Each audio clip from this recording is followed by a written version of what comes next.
از 25 فوریه تا 3 مارس سال 2024 در شهر بادکن قرقیزستان ملاقات نوبتی گروه‌های توپوگرافی و کاری اوید به مسائل حقوقی معین و علامتگذاری سرحد دولتی تاجیکستان و قرقیزستان برگزار گردید.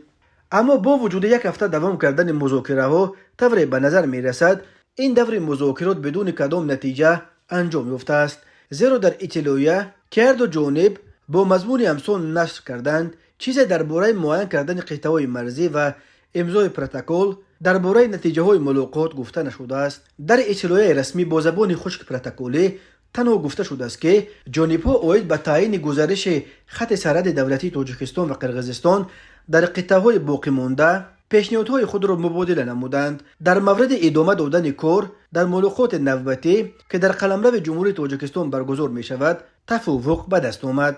در اطلاع نشر کرده جانب‌ها همچنین تاکید شده است که واخوری در فضای دوستی و حسن تفاهم برگزار شد. در 5 ماه اخیر در پی یک سلسله مذاکرات پرمحصول پیرامون مرز تاجیکستان و قرقیزستان این نخستین مذاکراتی بود که یگان نتیجه نآورد. تا امروز از 987 کیلومتر مرز تاجیکستان و قرقیزستان الکی بیش از 890 کیلومترش معین کرده شده، همگی 97 کیلومتر دیگر این مرز معین نشده باقی میماند. قبلا روز 8 فوریه سال 2024 عارف خوجازاده رئیس کمیته زمین و گردیزی تاجیکستان در نشست خبری این کمیته گفت در دوام سال 2023 باز 169 کیلومتر و 480 متر از قطعه‌های باسی مرز تاجیکستان و قرقیزستان معین کرده شده.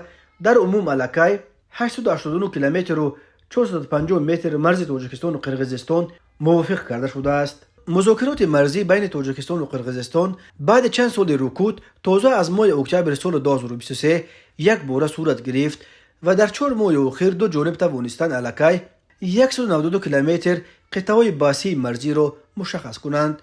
رئیس جمهور قرقیزستان صادر جباروف ماه دکبر سال 2023 اظهار داشت که بشکک و دوشنبه الکی در بهار سال 2024 مذاکرات مرزی را به پایان خواهند رساند. جانب تاجیکستان این خوشبینی جانب دیگر را مستقیما تصدیق یا رد نکرده است، ولی روز 2 ژانویه سال 2024 وزیر کارهای خارجه ترکیه حکم فیدان در دوشنبه در پی ملاقاتش با پرزیدنت تاجیکستان و با تکیه به سخنان امامعلی رحمان خبر داد که سازشنامه نهایی تامین و علامتگذاری مرز تاجیکستان و قرقیزستان الکی ماه مارس سال 2024 به امضا میرسد. فیدان گفت امیدواریم که تاجیکستان و قرقیزستان ماه مارس به بحث‌های مرزی خود نقطه گذاشته به سوی امنیت و ثبات در منطقه قدم بزرگی بگذارند.